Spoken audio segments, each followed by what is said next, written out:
So I produced this slideshow of the top 50 mushrooms in western North Carolina a few years ago as a kind of introduction to the mushrooms that you're most likely to see if you go out into the woods. Now, there might be a slight difference between, you know, where we are at 2,000 feet in Asheville. What are you here? What's your elevation? 1,200, yeah. But basically the mushrooms are much the same. I did have real difficulty getting down to 50, so it's 51, but who's counting? Okay, is that forwards? Yes.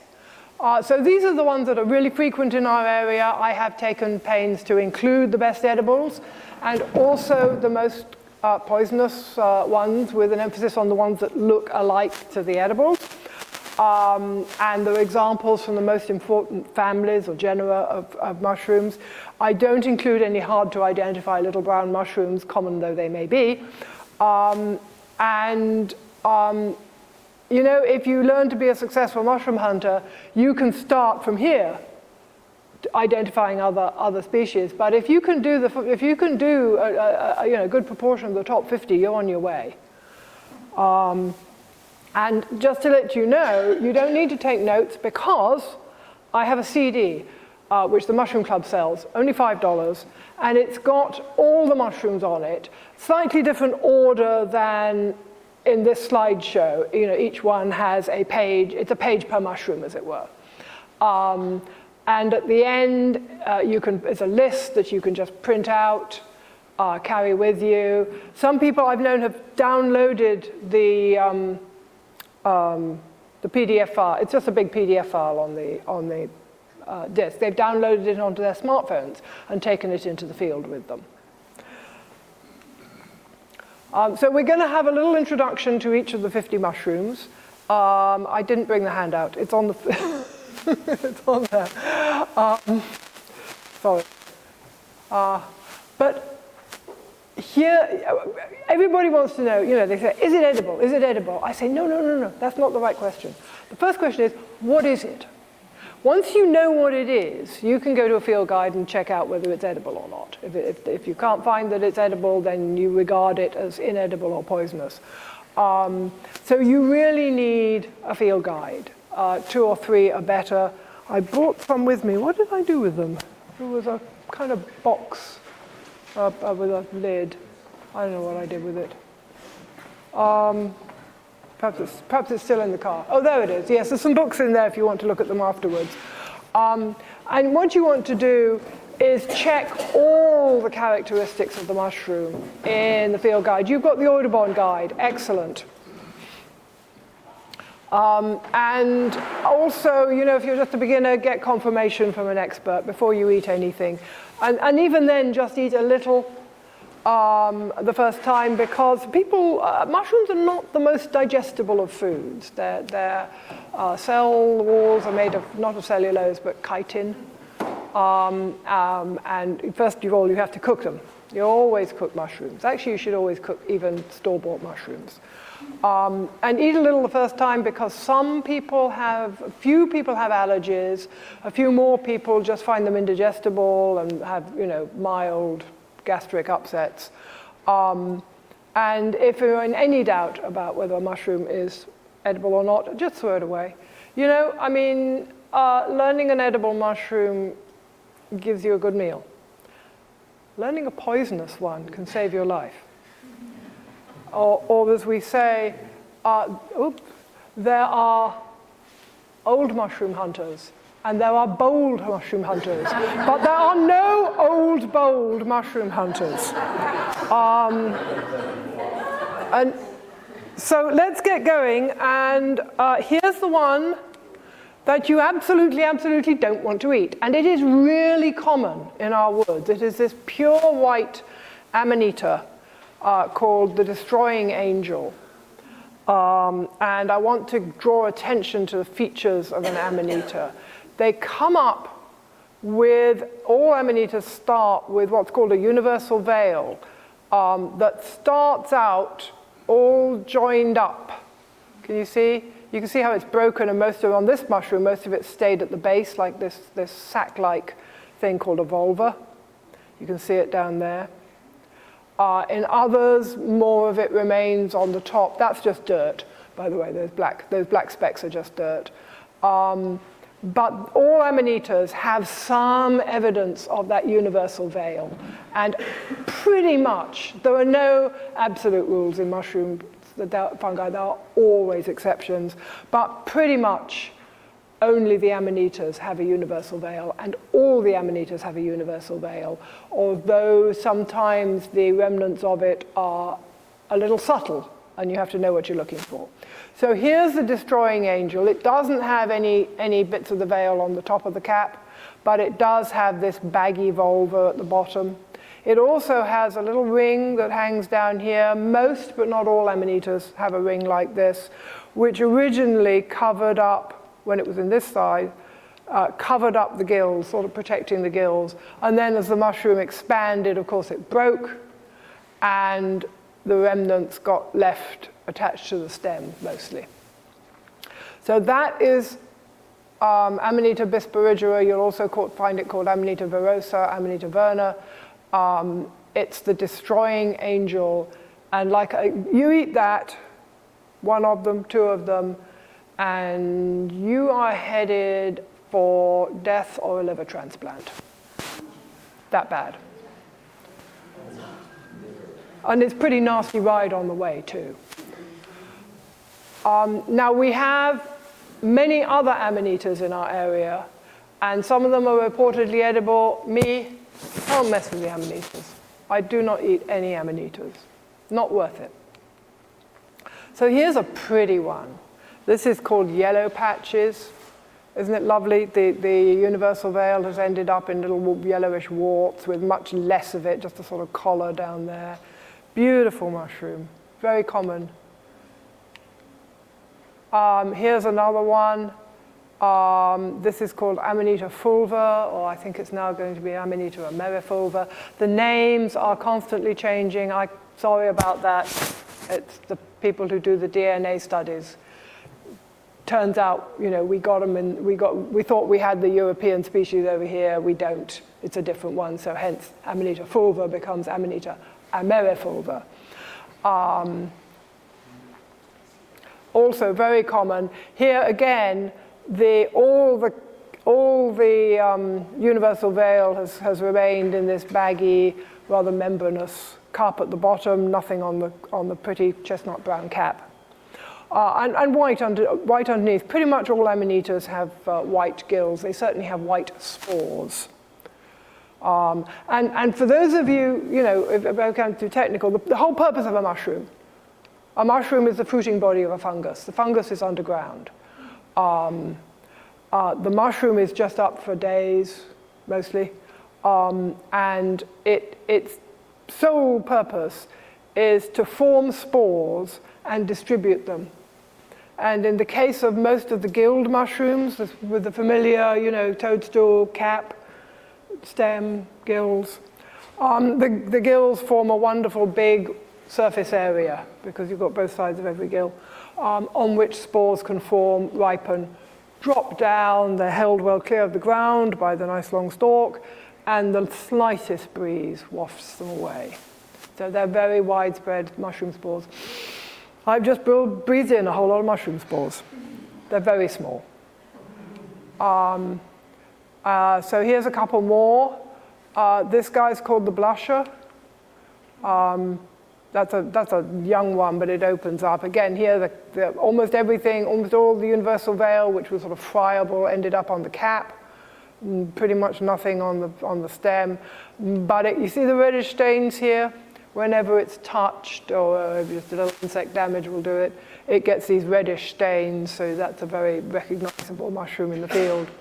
And here's a big, dramatic mushroom called Coccus amanita, which can get pretty much getting on for dinner plate size.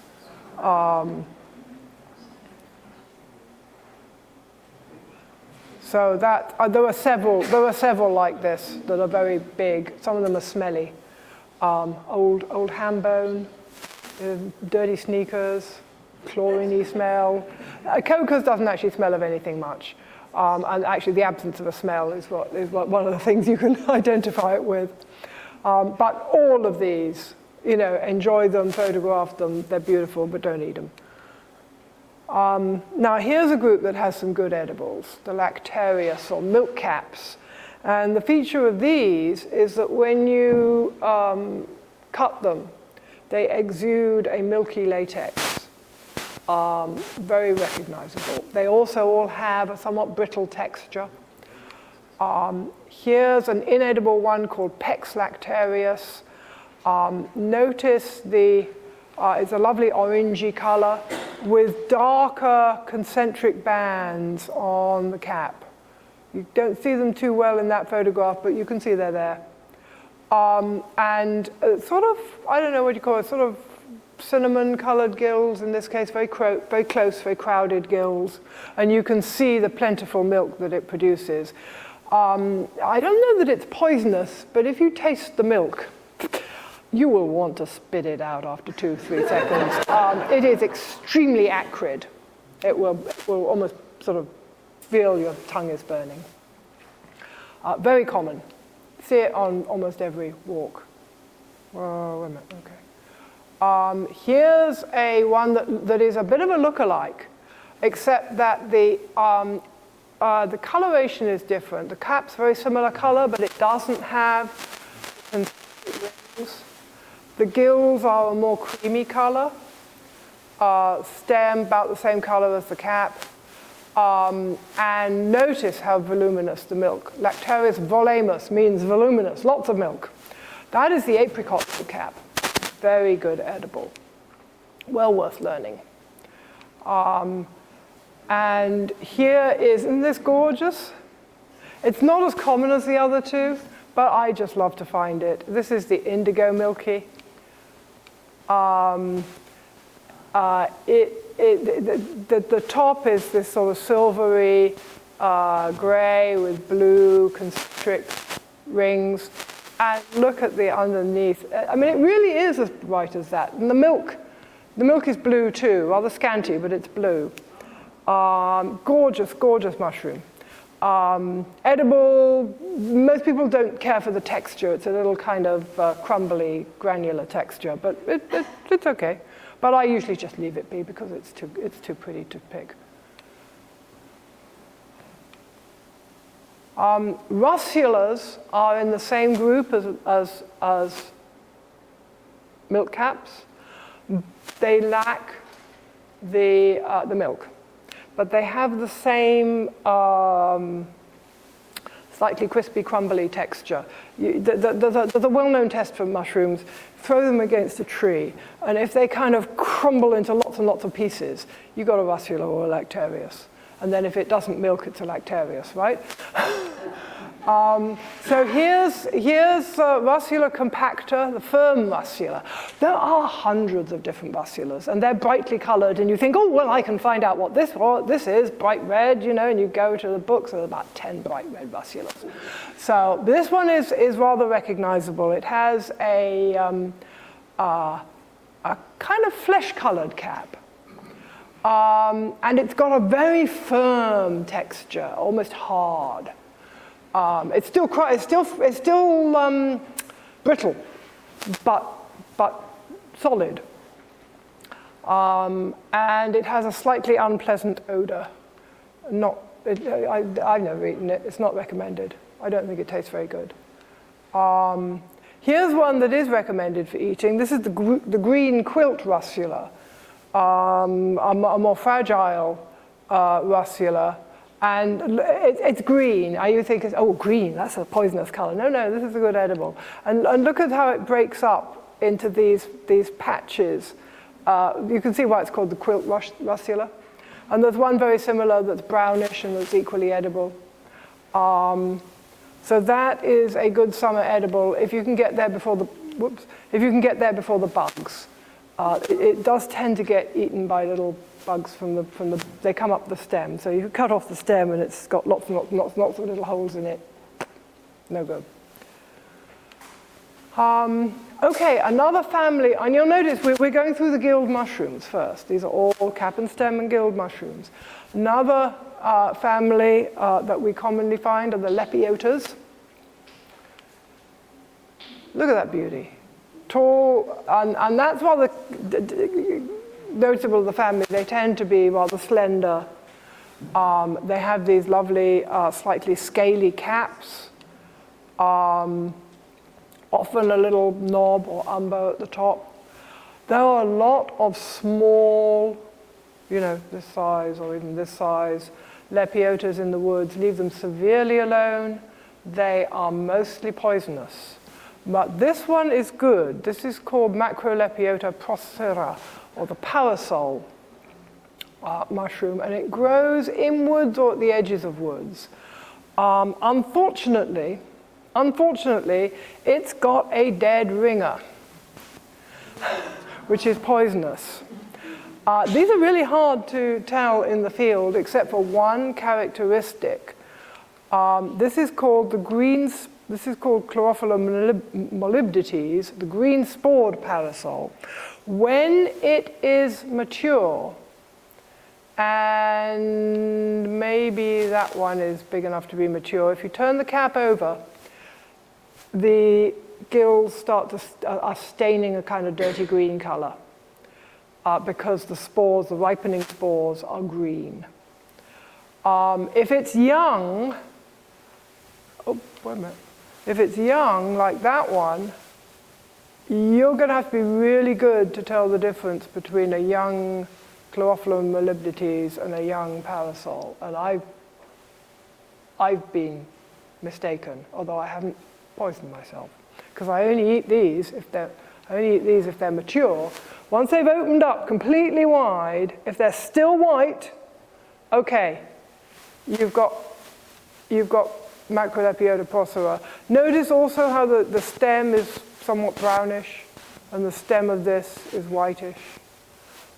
They also have, and none of these show them, they have a ring around the upper part of the stem. It's more like a collar, which eventually becomes detached and can move up and down. So when they were very young, you can see the stem, the cap is joined onto the stem, and then when it opens up, it leaves a ring around the stem. A number of mushrooms do that. So really nice if you can tell the difference. This is strictly a pasture mushroom, and you will probably find quite a lot of that around here, particularly rich pasture, maybe that's had some animals in it. Beautiful. Sometimes it just grows on lawns.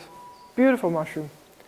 Some more grassland mushrooms that you might find, and these are good edibles. Here's a very recognizable one. The shaggy mane or lawyer's wig that comes up often on roadsides, tall, that could be 8-9 inches, and it's got this, where's my, hello, I think I'm losing my, it's not a very, I think I'm losing my pointer. Well, that's what it looks like. And then it starts to open up, becomes bell-shaped. And the gills turn black at the edges because it's actually got black spores. You want it while it's still young and before the spores ripen. But a lovely one if you can find it. And also, and more common, the Agaricus campestris, the meadow mushroom, with gills that are pink when it's young and chocolate brown when it's older, because the spores are deep chocolate brown, so they're coloring the gills even when the mushroom's very young. This is very closely related to the button mushroom that you buy in stores. It is edible, but be careful. Agaricus is a large and complex family, and some of them are poisonous. The poisonous ones smell funny and generally have a tendency to stain yellow somewhere at the very base of the stem. So actually, although this is the one that in Europe's been picked for centuries, it's the only one that people know in Europe, in England, I would say. It's a bit dodgy because, as I say, Agaricus is a big and complicated family. And you're more likely to find all of these in spring and fall than in the middle of the summer. It's a tough world out there in the sunshine for mushrooms. The pasture mushrooms often prefer to fruit in the spring and fall when, you know, temperatures are a little more reasonable and the ground isn't baked hard. I call these the purple trio because they're just beautiful. Here's Cortinarius iodes, the spotted court. Cortinarius is a big family.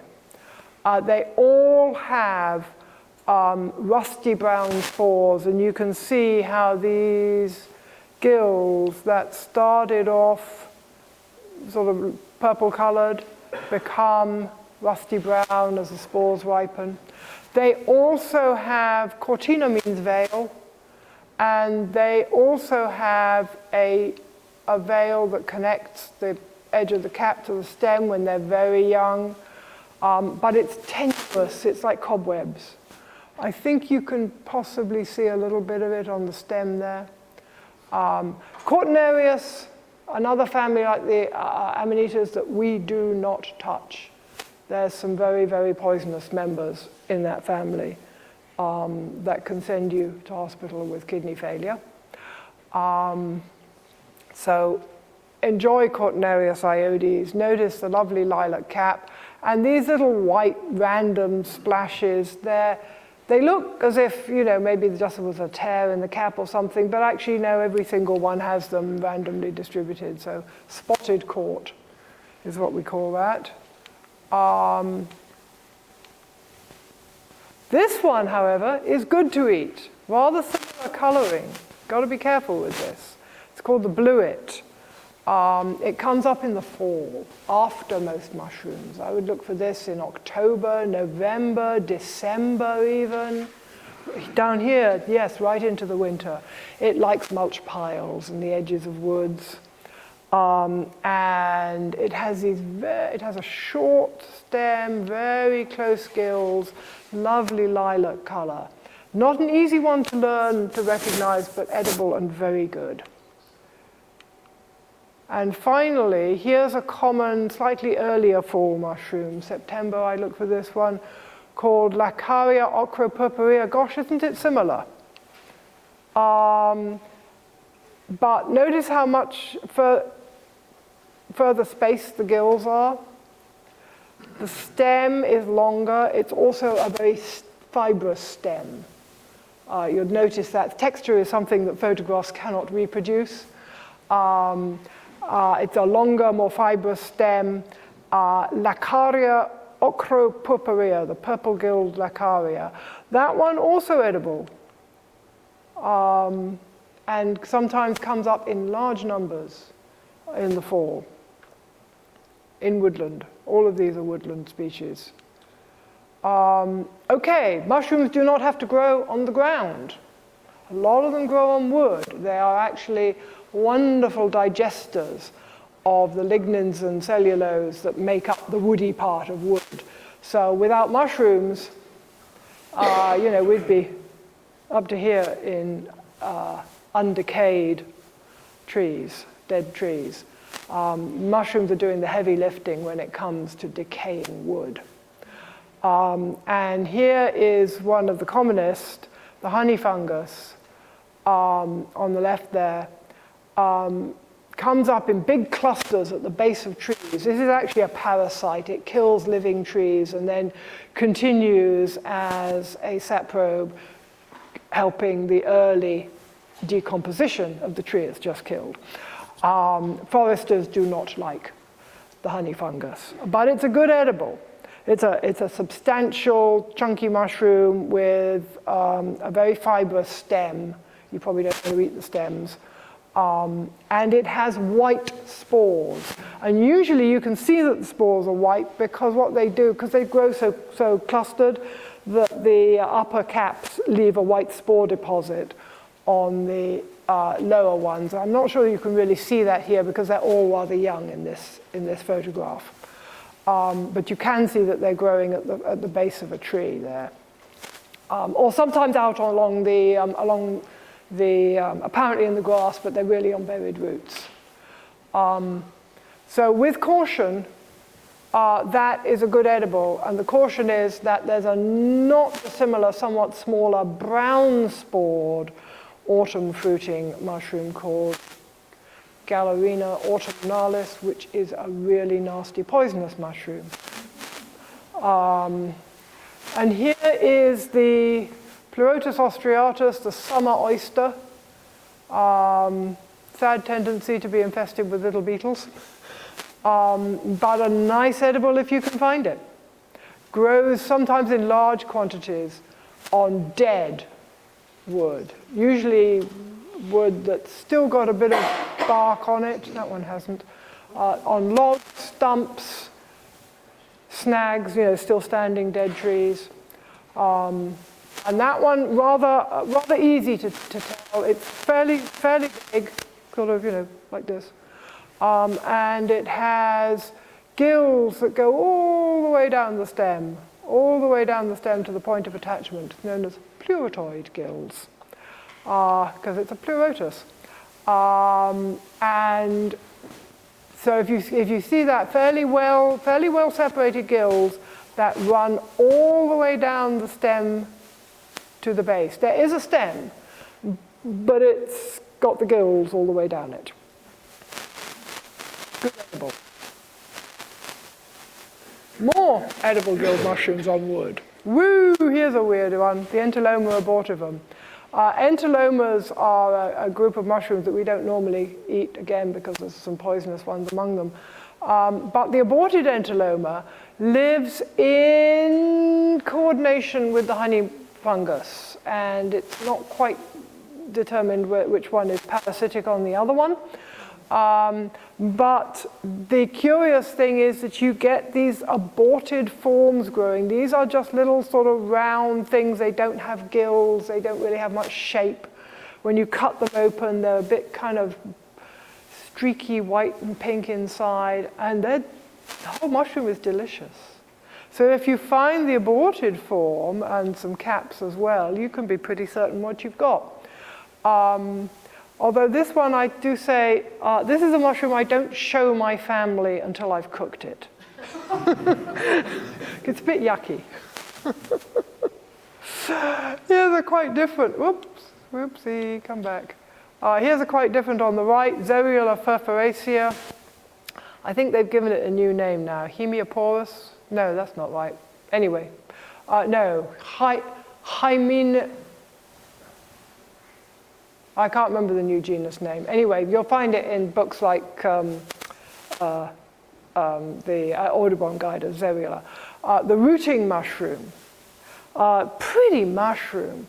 It's very tall and slender, and it's got this sort of yellowish brown cap, which typically has a lot of radial wrinkles on it. And then the stem goes down. The stem is quite is long. It's not brittle. You can, if you break it, it won't break. It'll just fold over. It's got a certain fibrous quality to it. And at the base, the stem just goes on going down and becomes like a rather hard little root going way down. It's tapping into buried wood. And that root, the whole mushroom can be about this high, and then much again of that root-like structure. It is not a root, but it is a root-like structure. And that's pretty, you find that you yank it up and bits of this root come with it, you definitely got a rooting mushroom. It's edible, but frankly, it's nothing to write home about. There are mushrooms where you saute them up in butter and you think they're going to be delicious, and what you get tastes like cooked butter. That's one of them. Here's a couple you don't want to eat that grow on wood. Very common on wood, Paxillus atrotomentosus, the velvet-footed pax. Definite key feature is this stem that is sort of brown, woolly velvet. Nothing else quite like it. And a very distinct change where the gills start And the gills are decurrent, they run down the stem a certain distance, and then, boom, the stem changes and it becomes this woolly foot. It grows on very old, dead stumps, mostly. That are mostly just rotted, almost rotted completely away. You can see this is a stump, it's covered with mosses, but these velvet-footed packs are doing the last bit of decomposition. Quite common, and when you do find it, you'll typically find quite a lot of it, more or less covering the stump. And then there's the jack-o'-lantern. Oh, wow. When you see this one, I mean, it lights up the whole forest. I've seen, it grows around at the base of and near dead trees. And I've seen them growing, if there was a stump where you are, I've seen them growing up to 10 feet away in a sort of, not a circle, but just bunches of clusters of them all over under a tree. Quite unmistakable. Big clusters of big orange mushrooms, again with gills that run down the stem. And that is the jack-o'-lantern. Definitely don't want to eat that one. I mean, that one's going to give you a really bad, it's not going to kill you, it'll give you a really bad stomachache. And unfortunately, people mistake it for chanterelle. It's much bigger, it's more clustered, it grows on wood, it has real gills, none of those are chanterelle features, but people want it to be a chanterelle, so they kind of ignore all the signs that are saying, but I'm not a chanterelle, I'm a jack-o'-lantern. The nice, fun thing about this one, if you take, I can't remember whether it's young caps or old caps, but you take some into a dark closet and sit with it for about 20 minutes, you will actually see it glow in the dark. It's bioluminescent. Or on a very dark night, you can just walk outside and see it. I've seen it. There's a mushroom writer who claims never to have seen it. He says it's a myth. He says, he sat in dark closets with it. He says, I can think of a lot better things to do in a dark closet for 20 minutes than looking for bioluminescence on jack-o'-lantern. I mean, he's having a joke. It really is bioluminescent. Some more mushrooms growing on wood. It goes with gills. Pluteus savanus, the thorn mushroom. I mean, they say it's edible, but frankly, it's a rather undistinguished mushroom. But it has pinkish gills because the spores are pinkish. Rather similar, but with white gills. Megacolibia platyphylla comes out quite early in the year. You find that one from April, May onwards. That's also edible, but kind of worthless. Also called broadgill, because the gills are very deep from top to bottom. If you think of the gill vertically, some of them are shallow, that don't come far down from the cap. Some of them are broad. These are very broad.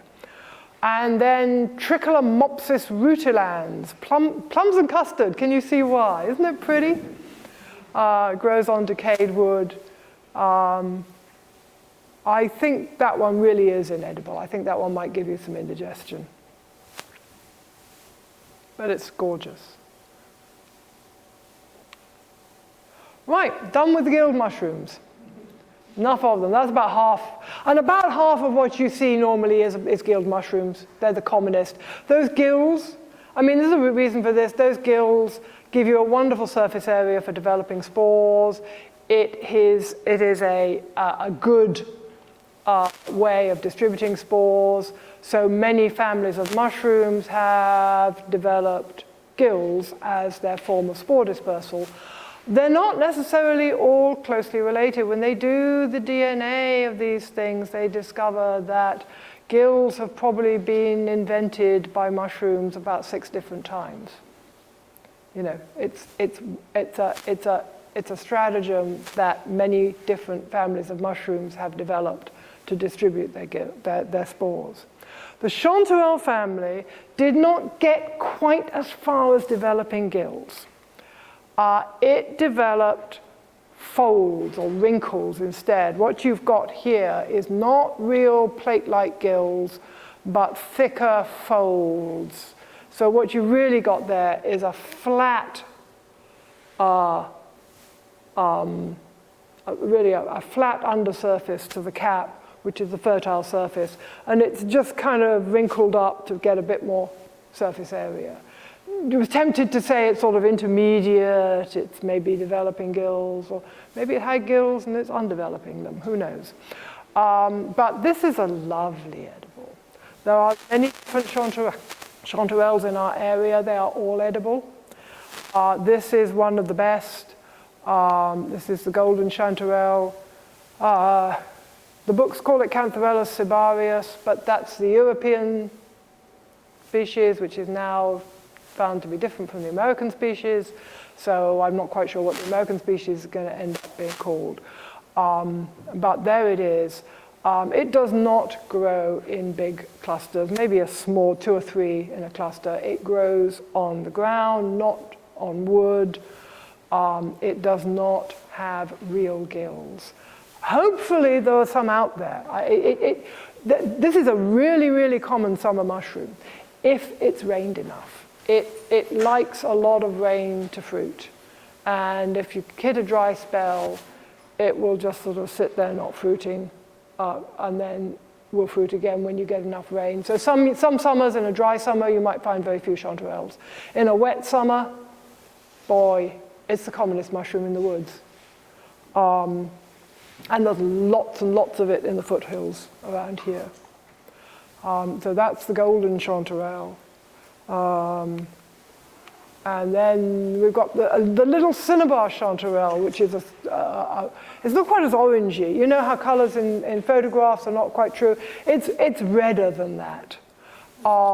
Pretty little thing. It's edible too, although I always think it adds more color than taste to a dish. And you've got to collect a lot of them to make it worthwhile. Oh, here's an ugly little mushroom, which is so good, the black trumpet. Really, really common, really, really hard to see, because they look like little black holes, or curled up blackened old oak leaves. And they're not big, but they are well worth collecting. Soft texture, you really can't, if you look for the little black holes, and very thin, but definitely not soft like yucky, but you know, tender. Lovely mushroom, gorgeous. I always look out for those. But you can walk past them 9 times out of 10 and just not see they're there. Our next group is going to be the boletes. The boletes are mushrooms that have not gills but spores. That is, instead of the spores developing on the outside of gills, they develop on the inside of tubes that hang down from the cap with a pore, with an opening at the bottom, a pore. So when you look at them you turn it upside down, you're seeing something that looks like a sort of sponge, you know, with little holes in it. So well, you know, it looks like a gilled mushroom, doesn't it? Yeah, but it's actually a bolete. It's a gilled bolete. You see, there's no absolutes in mushrooms. There are always exceptions. There are things about even its gross morphology that told the early taxonomists that this did not properly belong in gilled mushrooms. And I don't know whether you can see, but the gills are kind of forked and cross-veined. Well, if you cross-vein between 2 gills, you've got an elongated pore, haven't you? And then there's other things about it that actually classify it in the boletes. And it's got a nice reddish-brown top and bright yellow gills, so it's pretty unmistakable. And the gills run down the stem a bit. The gilled bolete, it's quite common, but you usually only find one of it. It doesn't grow gregariously like many other mushrooms, so I seldom gather enough of it to be worth eating. But there it is, rejoicing in the name of Phyloporus volvoxanthus. Say that 3 times quickly. Real boletes. Here's Boletus bicolor. There are actually a lot of boletes that have a reddish, pinkish red cap, a red stem with a bit of yellow in it, and yellow pores. I actually don't recommend the Boletus bicolor as an edible for beginners. It's too hard to distinguish it. Here's one that you will find a lot of. This likes about this elevation. We don't find it so much in the mountains. This is called Ostroboletus betula, or according to the newer books, Hemioporus betula. The shaggy stalked bolete. Can you think why? I mean, look at that stalk. A lot of boletes have what are called reticulations, that is a sort of raised network on the stem. This takes it to an extreme. And it almost forgot about developing a cap after all that. It's a ridiculous little cap. And it's a bit, the cap's a bit slimy, and most people would rather remove the skin from the cap before eating it, or alternatively throw the cap away and just eat the stem. I have a friend who cooks it like asparagus and says it's delicious. So you will find this one is very easy to distinguish. The shaggy stalk bolete, and it's a good edible. And you'll find this in the summer and fall. It's probably coming out round about now. More boletes. These are both edible, and they both grow under pines, only under pines. Suillus granulatus under pretty much any sort of pine, Suillus pictus only under white pine. What are your pines here? I see them out the window. Which sort of pines do you have mostly? Anybody know? Loblolly. Loblolly. Well, I don't think you're going to find pictus under loblolly, but you might find granulatus. So these are both boletes. They've both got pore surfaces. Unlike some other boletes, they're in the different genus. And one of the things that marks this is the pores are kind of irregular. They're not like little round pores. They're more kind of cross-connected things. This one, interestingly, in fact, I think, yeah, this one has a header, or when it was young, had a partial veil. The edge of the cap was connected to the stem, leaves a ring. And it's got this lovely sort of dry red scaly, not many scaly boletes around. That's one of them. Very unmistakable. If you're under a white pine and you find this scaly red thing growing on the ground with pores, these irregular pores underneath, you've got Suillus pictus. The young ones are very good. The older ones tend to go moldy rather fast, but I usually just pick the young ones. They dry very nicely.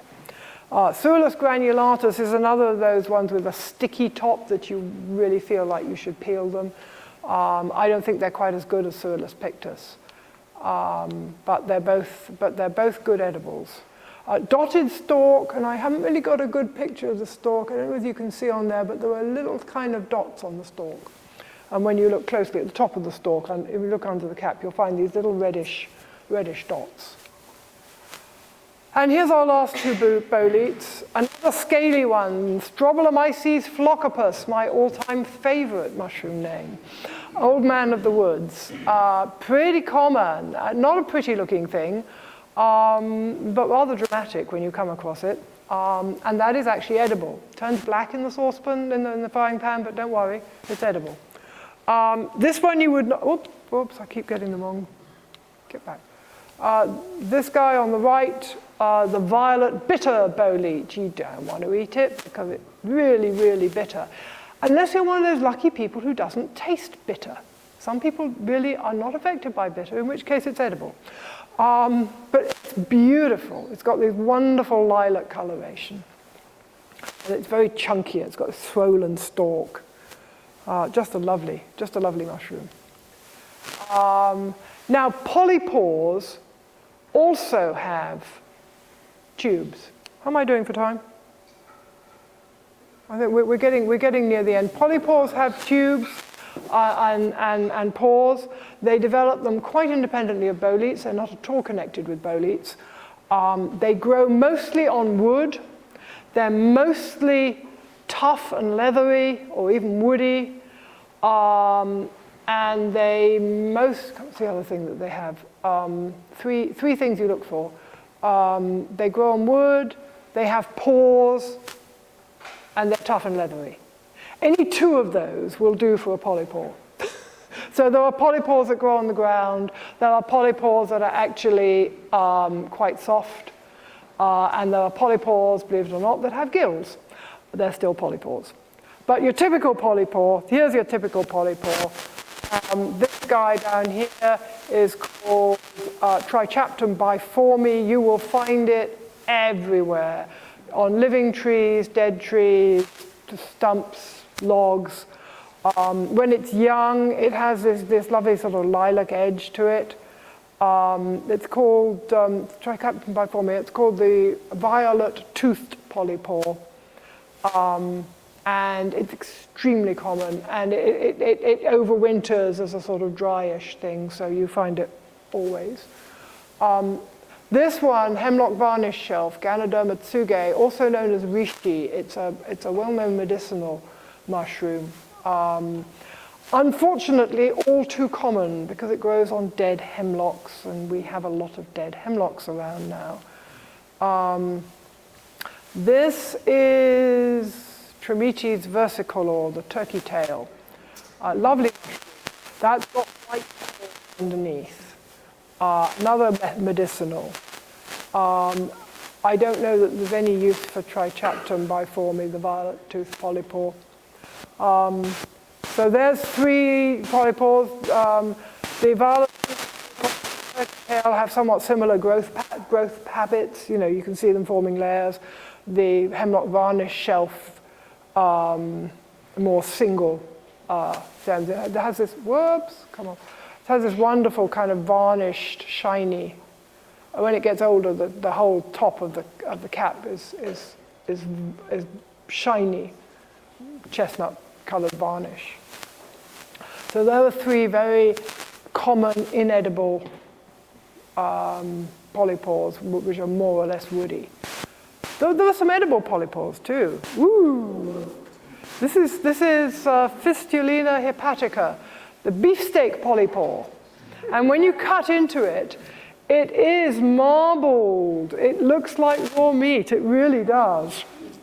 It's got it's very unmistakable. There's nothing else quite like it, with this reddish coloration on top, very fine, very tightly packed pores, and this marbled color, marbled flesh. It's got a sort of oddly sharp, lemony flavor. Some people like it. I don't care for it, but you know, everybody's different. Chicken of the woods. Gorgeous, orangey on top, bright yellow pores underneath. A real find. If you can find it young enough, it is delicious. And even better, the holy grail, hen of the woods. Quite distinguished. Chicken of the woods because it tastes like chicken. Hen of the woods because it looks like a hen all fluffed up and getting angry. And it has lots and lots of, that's not a great photograph, it has lots and lots of separate lobes, all sort of fused together. And it grows at the foot. Chicken of the woods grows on a number of different hardwoods, but always a dead tree, or often a log that's already lost all its bark. Hen of the wood grows at the base of living or dead oak trees, and comes out. Chicken of the woods is spring through summer and into the early fall. Hen of the woods is a late fall fungus, comes out in September to October, and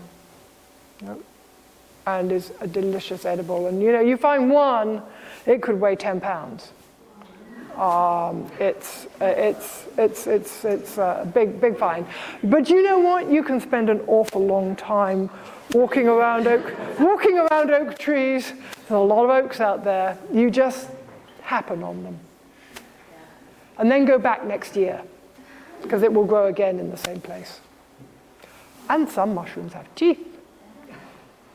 We've had gills, we've had pores, and here are teeth, which is a bit like a pore inside out, a tube inside out. The spores are developing on the outside of those spines.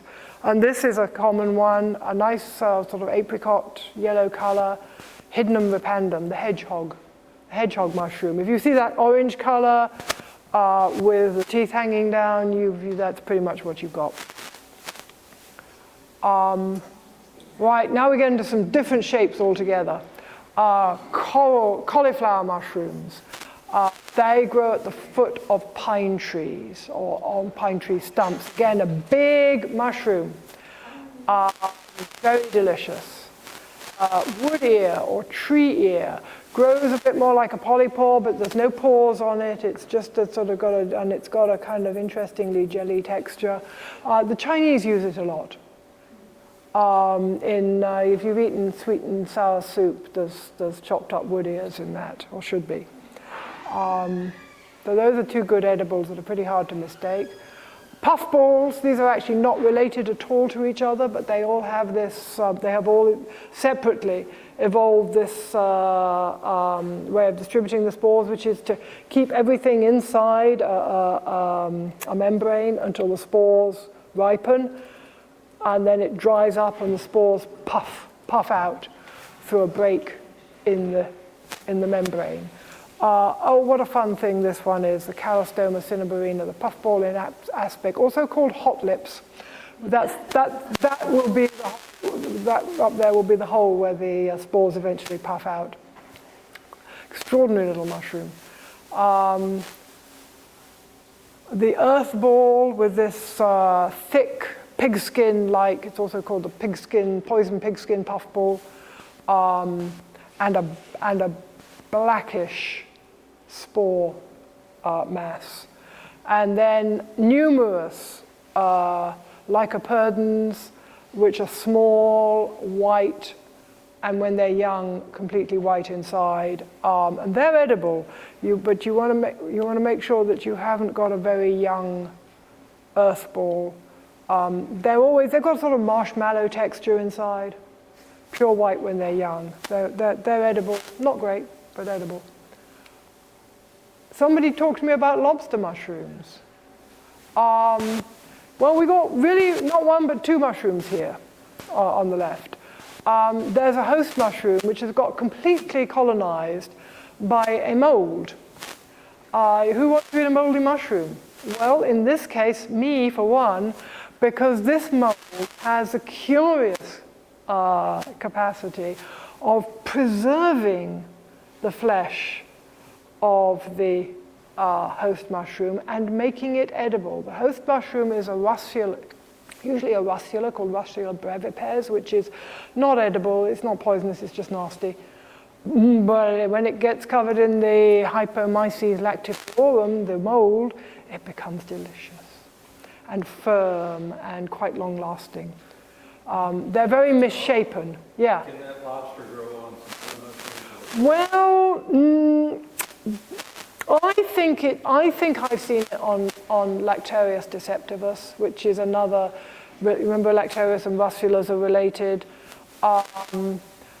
It's never been known to colonize anything else. So these molds are pretty specific. So you get other molds on other mushrooms that are very specific to a genus or even a species. So no, I don't think anybody has ever been poisoned with a poisonous host for the lobster mushroom. It's very firm, it's deep orange, and you see it sort of pushing up the duff, usually with a sunken center. Here's Lactarius deceptivus, which I think is a host around here, although many people say, no, it's not. The Russula brevipes is the host. But anyway, that's just a regular milk mushroom, which has acrid milk, but if it has the mold on it, it is rendered edible. Little joke. And the best for last, morels. Anybody here collected morels? Yeah. Yeah, they're hard to see, aren't they? They're hard to find, and even when they are around, they're hard to see.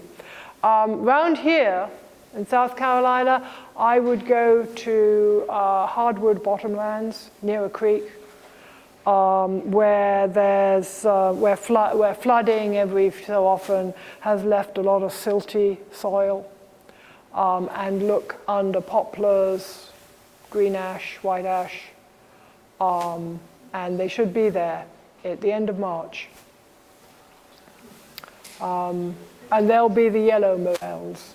Up in the mountains, we get more of the black morels, and they grow in poplar coves. Is it true that morels grow by beech trees? That they're attracted to growing by a beech tree? I haven't heard that one, but you know, there's lots of different morels all over the country, and everybody has their own sort of favorite association. I mean, in the north, they'll look under dead elms, dead trees, definitely, dead hickories for sure. They seem to like dead trees. I don't know why. And then out west, you get the burn morels, where there's been pine forest that has burned in wildflowers, and they go out, the mushroom hunters go out the next spring. You know, after the July, August wildflowers, they go out the next April, May, after the snow is gone, and they pick hundreds and hundreds of pounds of burn morels. So we don't seem to, either we don't get that variety here, or our fires are not hot enough, and there's not that many fires around here, thank goodness. So we don't really get the burn morels. But we do get morels coming up in habitats year after year. All the true morels are good. The true morels have this pitted cap, and the cap joins the stem and is hollow inside. And remember that because there's some other spring mushrooms that look superficially a little bit alike, but they're more kind of where this is concave with pits, they're more convex, sort of brain-like.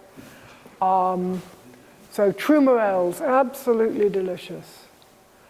So if you've enjoyed this, by all means, $5 will buy you the CD to keep.